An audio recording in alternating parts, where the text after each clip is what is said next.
G'day fellas, how we doing this week? Yeah, another week has rolled around, you better believe it.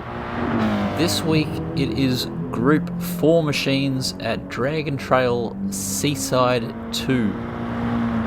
So the sort of the reverse condition. And it's brought up a few weaknesses. We've had to learn a little bit before we managed to glue this video together. Front wheel drives, not a strength of mine, and yeah, FF cars are OP here. So you can see, or you may have seen, Siroccos, RCZs and TTs in the top 10. We did about 100 kilometers in the RCZ and managed a 46.4. Then we jumped into the Sirocco, 46.5, and then we finished the session on the TT. And yeah, managed to pull a 46.1. So pretty happy with that. If you're not a FF fan, probably start with the RCZ. It was the easiest to drive, I found. Sirocco, I only did 50 kilometers in that before I gave up. And you can see we're on about 80 kilometers in the TT. So yeah, just check the leaderboards, see what cars are rising to the top. But for now, we'll jump on board with the TT and cut out a lap. So, as always, the first thing we're going to tackle is turn 1, braking a couple of car lengths before the ripple strip on the right hand side, a bit after the 150 marker, threshold braking into trail braking, and right as we come in towards the apex we release both the throttle and the brake, and that just helps the car roll around the corner really quickly. And feed in that throttle as soon as you feel the grip coming back, using all the ripple strip on exit.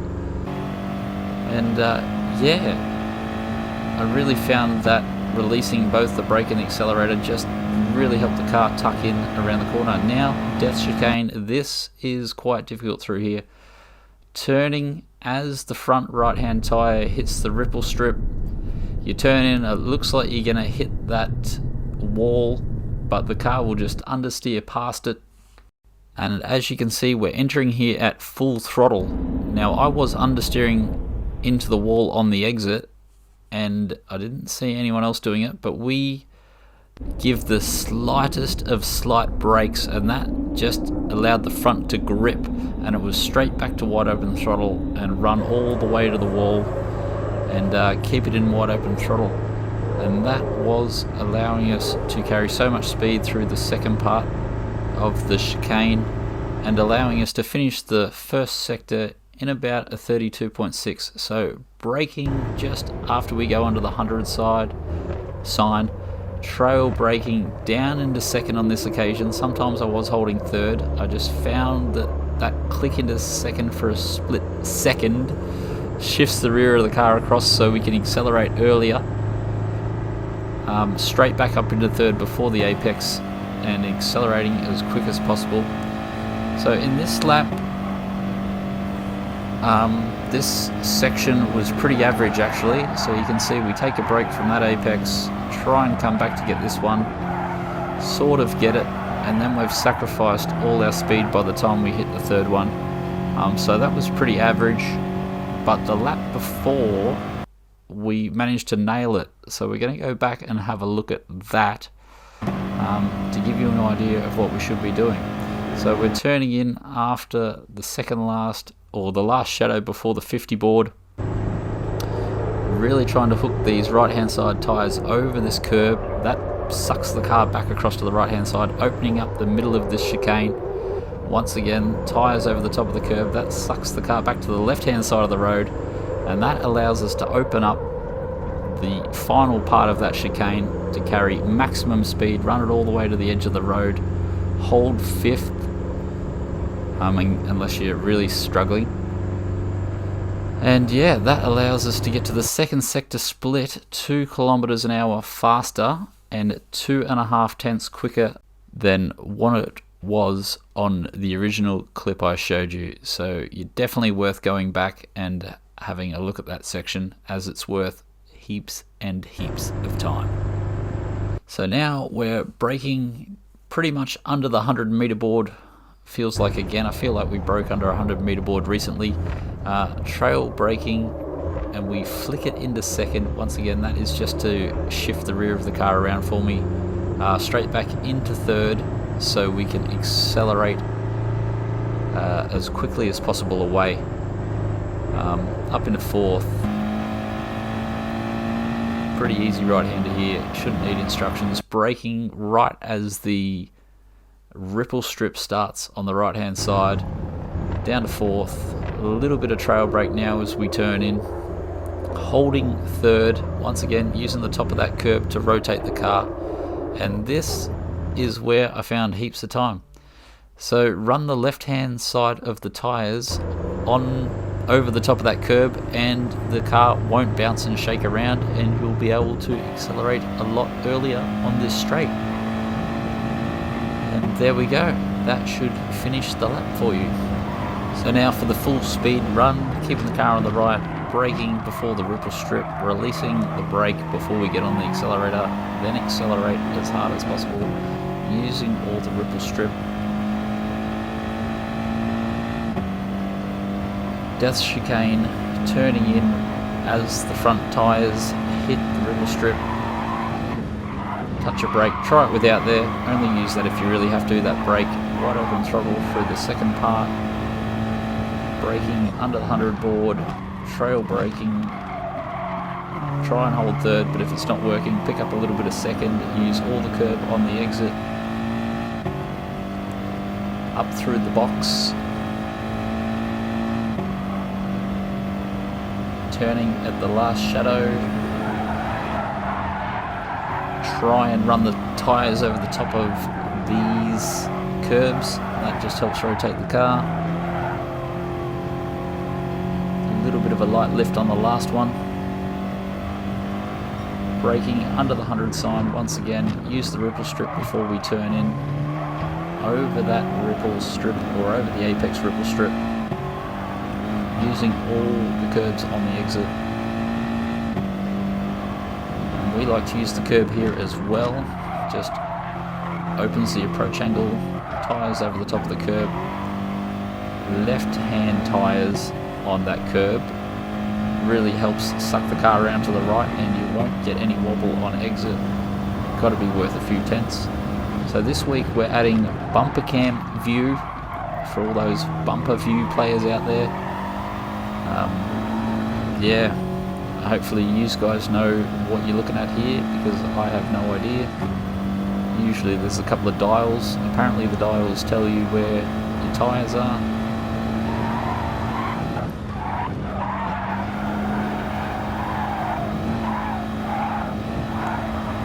Yeah, so the video is pretty much done. So yeah, if you're a bumper view player, just follow this lap through, see if it gives you any ideas. After this lap, we will be going into the in-car view. Just once again, a little bit of over-analysis. So if you don't want the extra analysis, whichever word that one's meant to be, yeah, you're more than welcome to switch off now. And or turn the sound off if you can't stand the drone of me voice. Yeah, 100 board, ripple strip.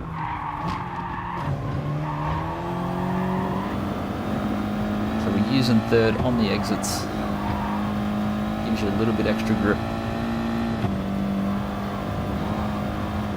Some aren't using the ripple strips there. I like to use the top one, sucks the car around. Left-hand tyres on that one. See how the car doesn't bounce around on the exit there? If you get that last curb wrong, the car will shake, and it takes what feels like hours before we get on the throttle. So this is the in-car view. We're having a look at this so we can see the steering inputs.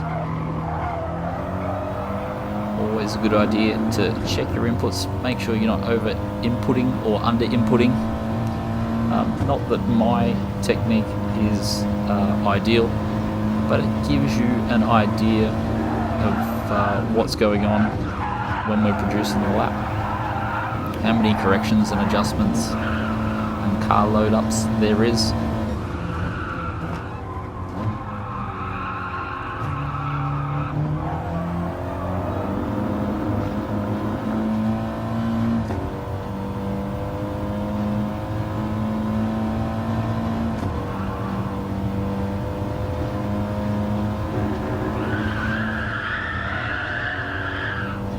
See, we're really trying to fight the wheel there as we miss that apex, really trying to get the car over there.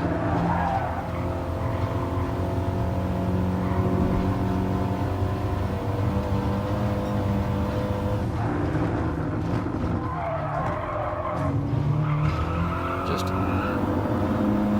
keeping a little bit of steering input there. As the tyres load up, there becomes a little bit of understeer, so we're just using the tyre to pull itself around.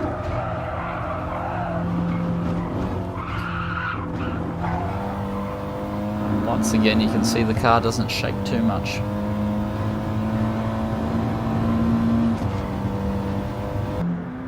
And now we'll go even one step further for those to like to see how much of the track we're using.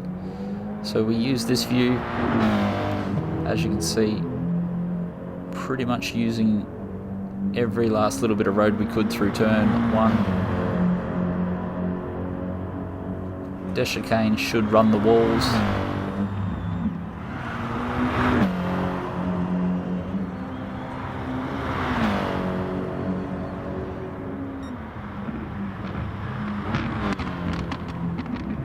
Really trying to keep to the outside of that track as you trail brake down into that hairpin, but not too much. We sort of use a bit too much road there, and the grip was falling away. If you're about another 30 centimeters over to the left there, there's heaps more grip.